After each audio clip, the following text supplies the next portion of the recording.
British Museum, home to some of the greatest treasures on Earth. But not all of them have been discovered by experts. Every single year, over 70,000 pieces of treasure are discovered by you, the British public, in rivers and gardens and fields and underneath floorboards right across the country, and then submitted here to the British Museum's Portable Antiquities Scheme. Some of them are gold and silver, but more often than not, they're everyday items that have been dropped by the people who walked this land before us. All of them have got a story to tell. And on tonight's show, we're looking at treasures that symbolise power and wealth. On tonight's show, a medieval gold ring with a bloody legacy. A litany of death that would soon include our ring bearer, William Herbert. And a sword so mighty it had its own burial. This is one of the swords that conquered the north. Yes, this sword could be key to the history of Northumbria as we know it. But first, a case of mistaken identity, when some pieces, seemingly of scrap metal, opened the door on a story of global power and destruction. Ann Ochota went off to investigate.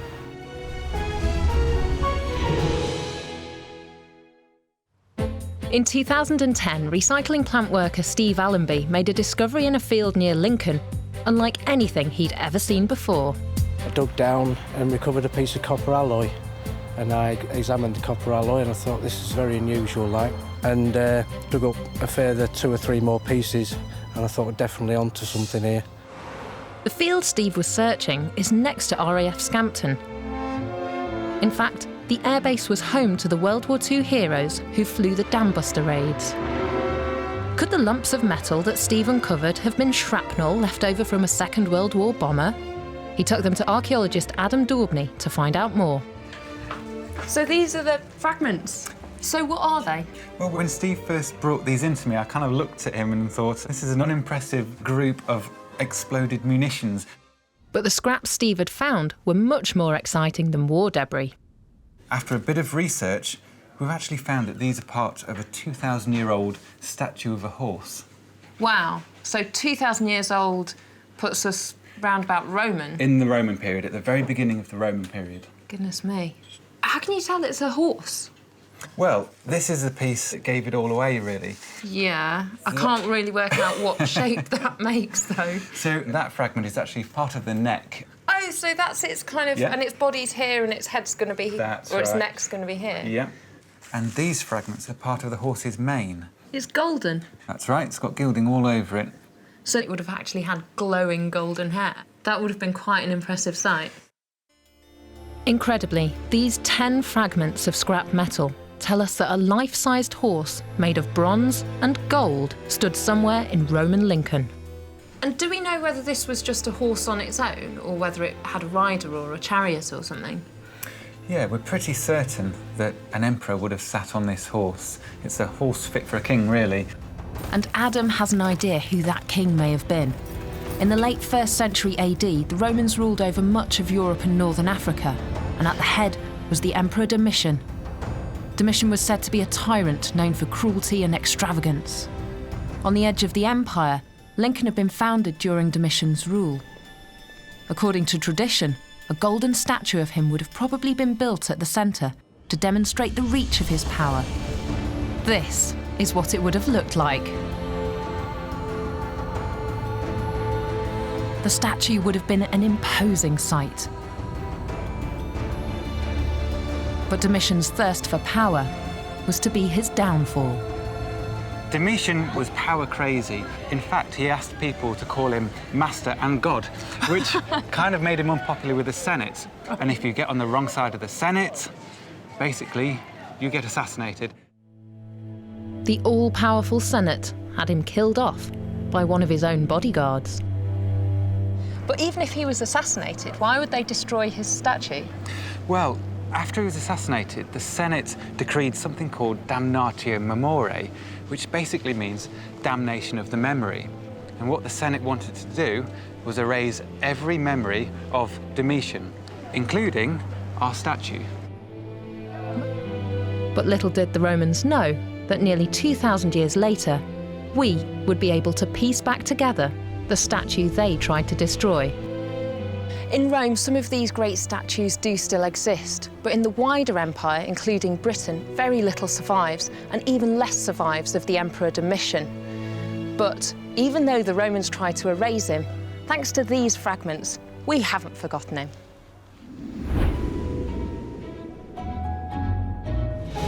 This is the Sutton Hoo sword, and it's part of an Anglo-Saxon burial discovered in 1939. Now, it's really, really rare to find swords from this period. So our next discovery from Northumberland is genuinely exceptional, as actor James Purefoy found out.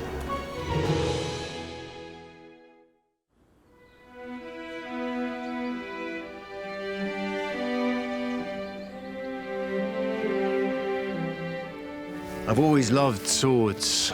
Even as a kid, I'd choose a sword over a gun any day. They always struck me as an honest weapon, one you'd use when you were looking right into the eye of the man who was going to kill you. And names like Excalibur filled me with wonder. Notions of heroic and brave warriors on some kind of extraordinary quest. But a recent discovery in Alnwick, in the northeast of England, has got me really excited.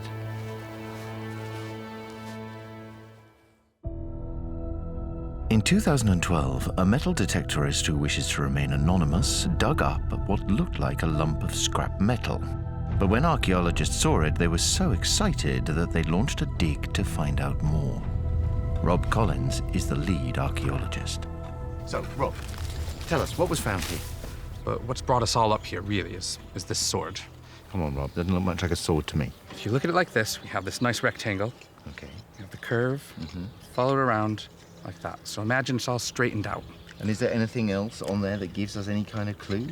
The key is right in here. That's a small patch of pattern welding. And it's that sort of patterned metalworking that you really find with swords. This is what the sword would have looked like when it was new. It would have taken a skilled blacksmith weeks to forge and cost over £250,000 in today's money.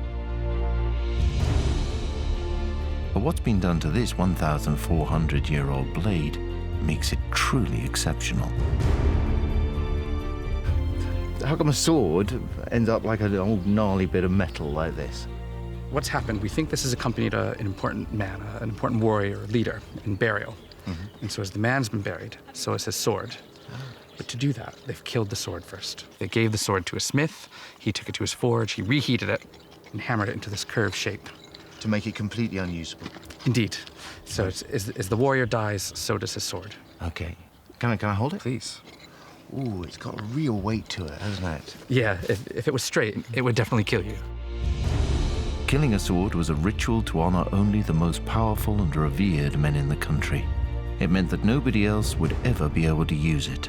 Would you say this is a rare find, or a commonplace in England, or? This is, as far as I'm aware, the only example of its type known in England. We know about ritually killed weapons from the continent, from the Viking period in Britain.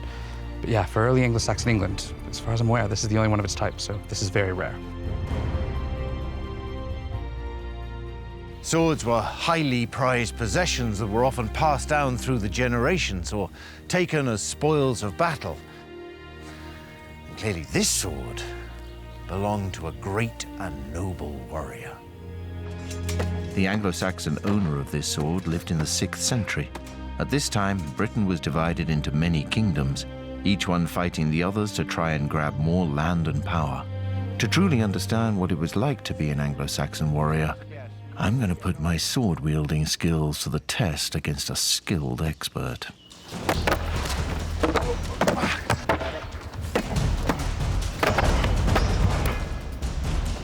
So how long would it take to become fully proficient? To be able to push forward no matter what the opposition is very, very difficult to do. Well, imagine with all the kit on, I mean, how much would that weigh? He's probably carrying about 60 pounds of kit, say 40 kilos. And of course you're not. I'm not. I'm out of breath already. You're a fit man.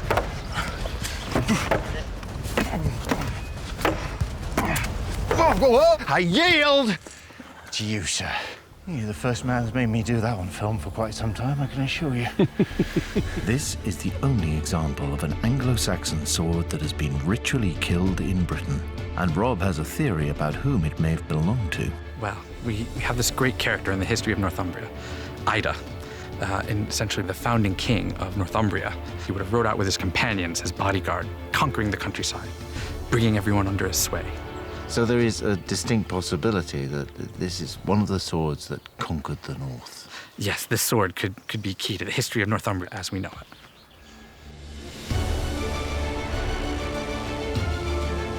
This sword could well have been one of the great swords of British history. For it to be killed in this way, it must have had a character and a personality all of its own. So to me, this gnarly lump of metal is a true British treasure. Still to come, we unravel the story of one of the biggest rings ever found in Britain and delve into the grisly world of Victorian dentistry. You really did take your life into your hands when you went to see the dentist. Welcome back. We're celebrating the hidden treasures that you, the British public, have discovered. But now for something a little bit different. This exhibition shows the 14,000 or so drugs that the average Brit takes over his or her lifetime. But we are going to take you back 170 years to a time before reliable medicine was widely available. Back then, even if you had wealth or status, you did not want to get ill. You didn't even want toothache, as our next item reveals.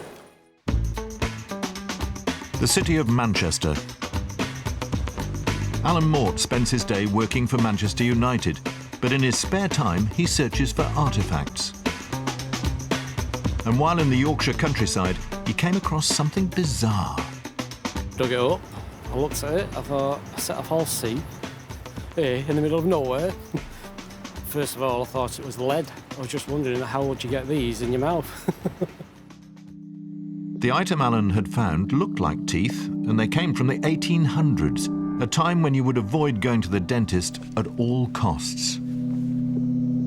Prior to modern dentistry, you really did take your life into your hands when you went to see the dentist, mainly down to the fact that a lot of the tools and equipment weren't sterilised, so you would have run a very high risk of infection. And also there's the shock of having someone pull a tooth out and break your jaw in order to extract it. And a broken jaw was the least of your worries if you went to the various charlatans who could offer you treatment on a budget. Dentistry was practiced by barber surgeons, blacksmiths, wig makers, and also what's known as roving teeth extractors, who would have dressed up as in a jester outfit with strings of human teeth around their neck, and they would be the ones to go and actually pull out teeth. But what about our object? Just what was it used for? What we're looking at with this object is a mould for making dentures. It's what's known as a swaging block. An impression of the patient's teeth was taken and then turned into our copper swaging block. The block acts as an exact replica of the patient's mouth, which the dentist can use to build a set of dentures. And it looks like our man was in desperate need of some new teeth. From the 17th century onwards, dentures are made from a variety of different materials. And this includes ivory, wood, and porcelain. The best forms of replacement teeth in dentures were actually either human teeth or animal teeth. Human teeth were generally preferred, and these came from a variety of different sources. One of the common ones being from the poor, because they would actually sell their teeth so they could put bread on the table and feed their family. You also have what are known as Waterloo teeth. And these are teeth that are robbed out of the corpses on battlefields like Waterloo and actually shipped back to London. This object shows that not all treasure has to be gold or silver. It's a fascinating curiosity that connects us to our recent past, less than 200 years ago.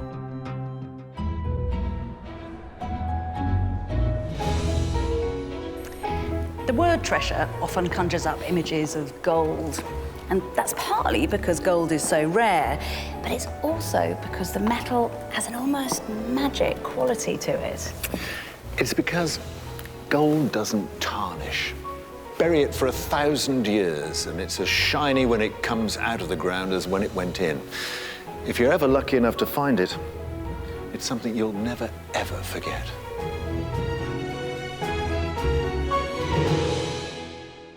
In 1998, in the foothills of the Brecon Beacons in Wales, local man Ron Treadgold made an extraordinary discovery.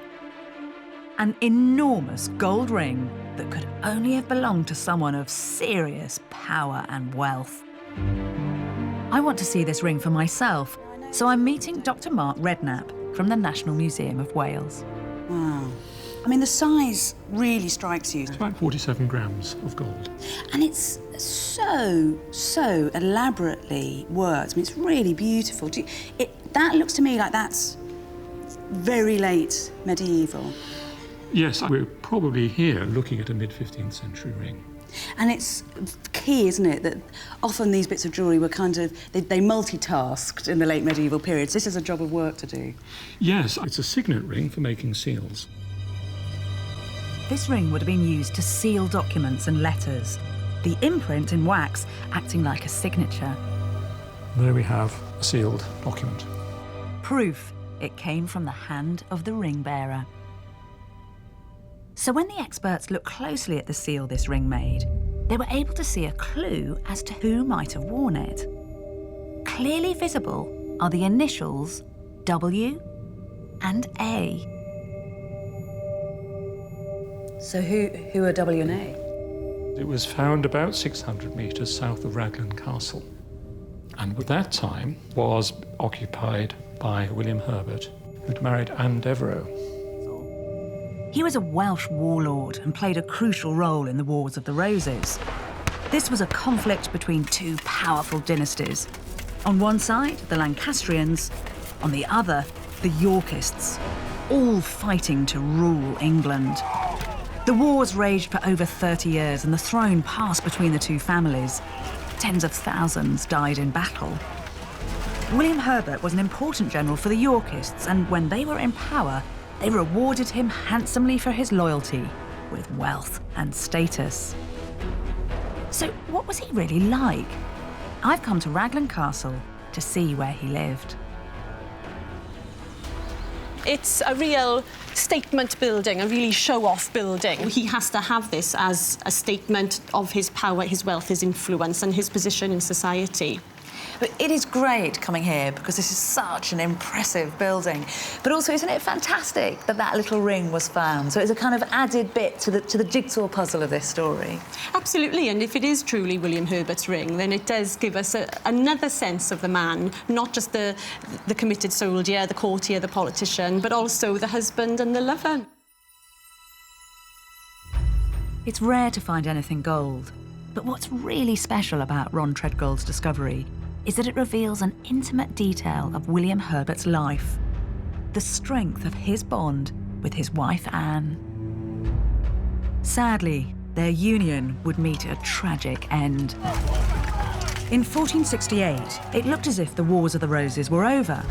William Herbert was made Earl of Pembroke. But soon, the conflict reignited, laying waste to scores of the nation's nobility. A litany of death that would soon include our ring bearer, William Herbert, Earl of Pembroke. Summoned to fight for the Yorkists, he was captured in battle by the Lancastrians and then executed in cold blood.